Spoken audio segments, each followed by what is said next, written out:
All right. So once again, we're doing Schlock Talk. Today are the movies of Jess Franco. Night Flight Plus has a giant, I guess, choice of movies by him because his 92nd birthday, if he were still alive, just passed. And so they have a bunch of movies. And so I picked the first one called Night of the Blood Monster, starring Christopher Lee, also known as the Bloody Judge. And I'm going to let Alora start off on this one with their impression of the film. I don't know much about just Franco, so what do you think, Alora? What do you think of this movie? I mean, it was an okay movie. I didn't really care too much for the ending. Yeah, well, we don't want to spoil that. Yeah, but yeah, it was an okay movie. Christopher Lee's a pretty good actor, and what else? Uh, This is, I think, the first thing you remember seeing him in, right? I mean, you haven't seen him in anything else, have you? I don't know. Oh, you did Count Dooku in Star Wars, but that Oh was yeah, many years later. And I don't know if you remember him on there. I don't. Yeah, he's not a big. I mean, he's sort of a big character, but yeah, he's one of the newer movies. And, uh, Um, what about other actors or actresses or yeah, thoughts? there's some pretty good acting in it. Yeah. As you stated, they had a lot of horses.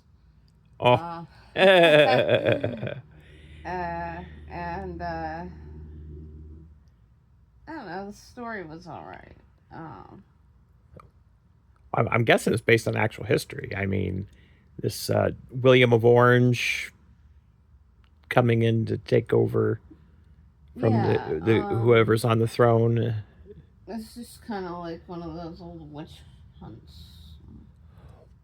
Yeah, if it had stopped there, I don't think it would have been particularly interesting. To me, it was more interesting because it didn't have this historical backdrop. Yeah. Um. I don't know. I don't have much to say about it. Well, this is the first Jess Franco movie you've seen, so Yeah. I don't think I've seen anything else by Jess Franco. yeah. So I am curious if he's related to um, James Franco. I don't think so, but who knows? I mean, I guess we can look it up later. Um, all right. Well, if you don't have much else to say, I guess you can pan around to have me on the camera here, and I can Yeah, give a little bit try. of detail here. There's a hair on the camera there. Okay. So let's see. What am I going to say about this?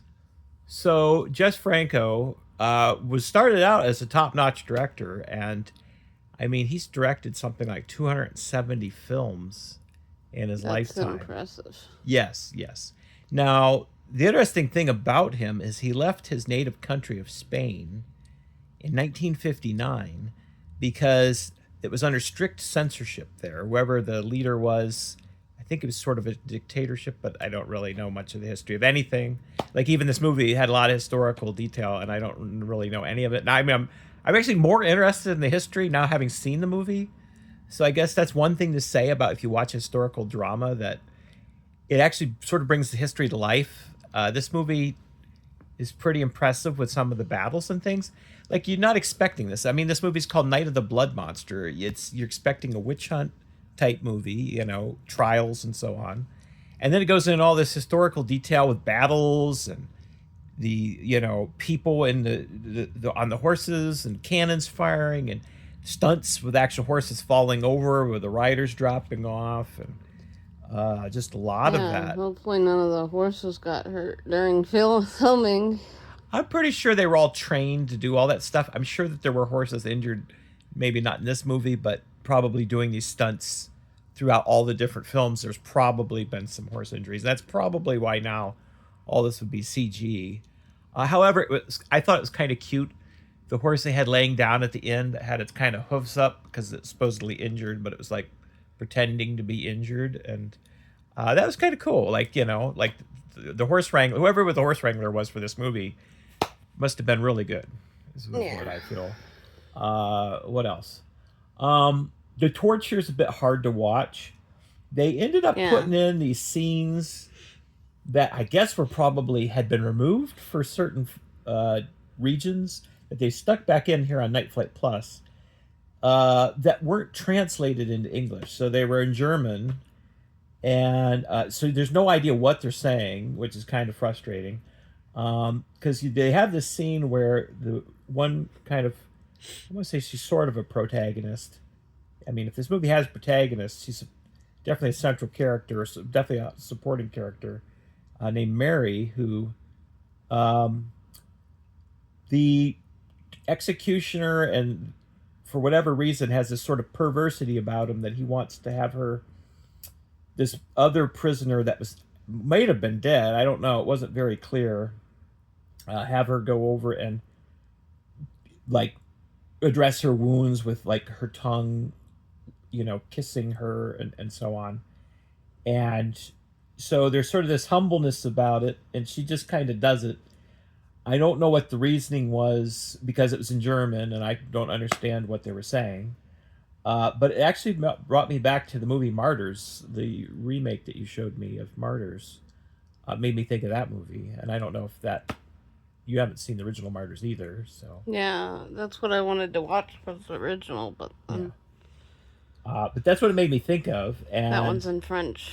yeah, I mean, unlike Martyrs, this movie, even though you get the same dark subject matter, I would say it to me this particular scene had this gentleness in Mary's character that I thought was kind of touching for just the bleakness of it. And you find out some interesting things about this judge, played by Christopher Lee, who also plays in Jess Franco's Count Dracula movie as Dracula. And supposedly this here is actually the role he's most known for, according to Night Flight Plus, this bloody judge role of Judge Jeffries, who I believe is actually a historical character. But now again, watching this movie, I feel motivated to go read more about the history and find out more, about these people. The witch stuff, I actually don't like witch movies, specifically these ones that they torture these women.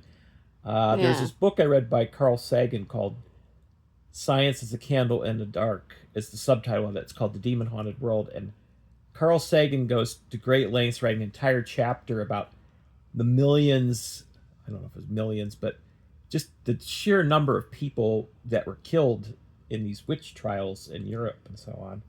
And it's just atrocious numbers, men and women and uh, their families, and it was all sort of like all the property was taken.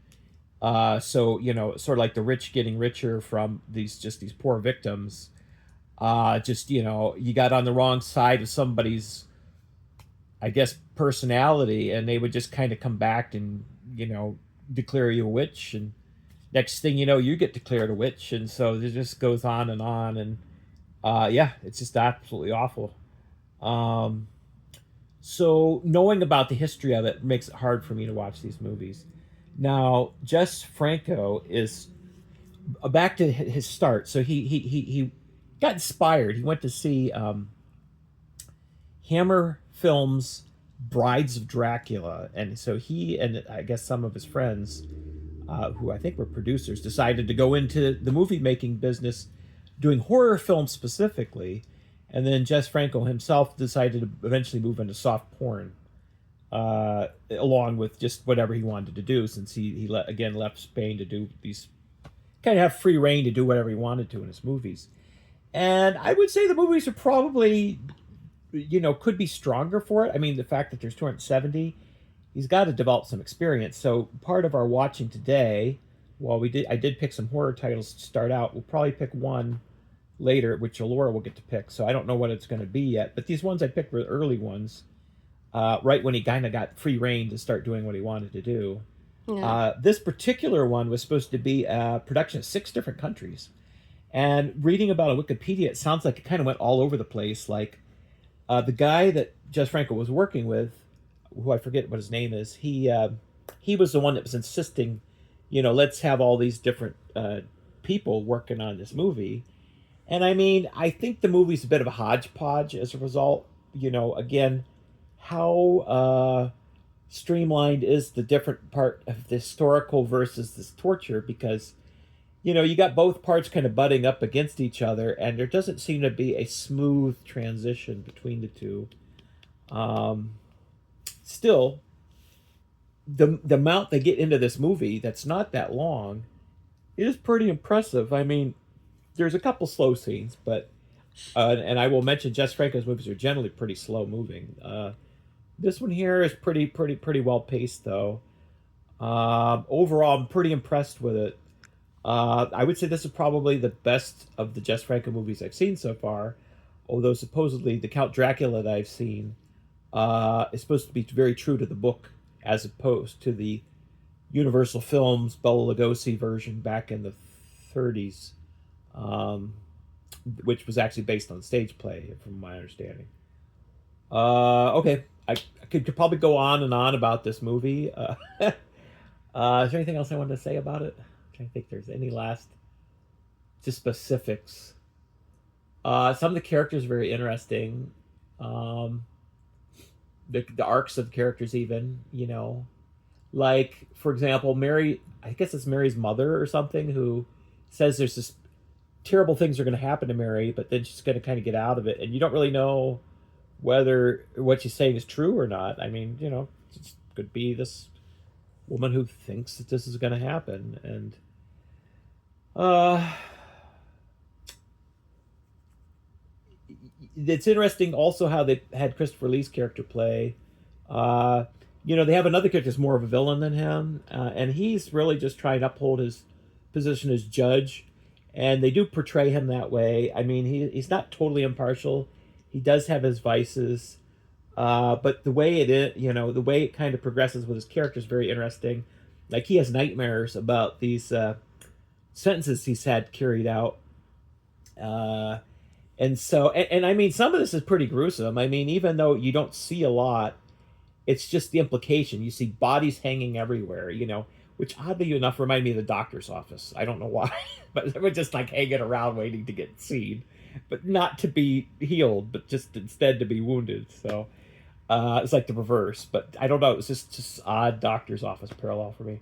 Um, I guess that's about it for now. We'll see what I have to say about the next movie when we watch it. The next one has the interesting title of Dracula, Prisoner of Frankenstein, and apparently it has like very little dialogue. Like, there's very little said in it. So that is why I chose that as the second one. And then I'm going to give Laura free reign on the third one from the many titles. There's a couple I've seen, so Laura, you won't get to pick those ones, unfortunately, but I think there's plenty there, so hopefully you'll find one that will intrigue you based on what you're going to know about this guy by the time we're done. The other thing I want to say is Jess Franco is obsessed with the Marquis de Sade, and that comes out in some of his movies. I don't know if he's just really drawn to the torture of it or what, but he did try to film some of the Marquis de Sade novels. That didn't work out too well. The actress that was in one of them, she was in a car wreck, so that movie never even got finished, which was Justine. And I don't know anything about the Marquis de Sade either, other than he had this castle in France, and he's very notorious. His name, the term sadism came from him. Well, I know that. I'm just saying that I don't know much about him, other than I don't know if I'll ever go around to reading his books, because, again, he sounds pretty, what would you call it? A person. Yeah, I tried reading one of his books once, and I couldn't I couldn't, like, it was pretty disturbing. What was disturbing about just the graphic nature of it? Yeah. Oh, okay. Well, that's good to know. Anyway, I guess we'll find out what happens in the next movie, and I'll be curious to see what your reaction to that one is. All right. Thanks for watching this, and stay tuned.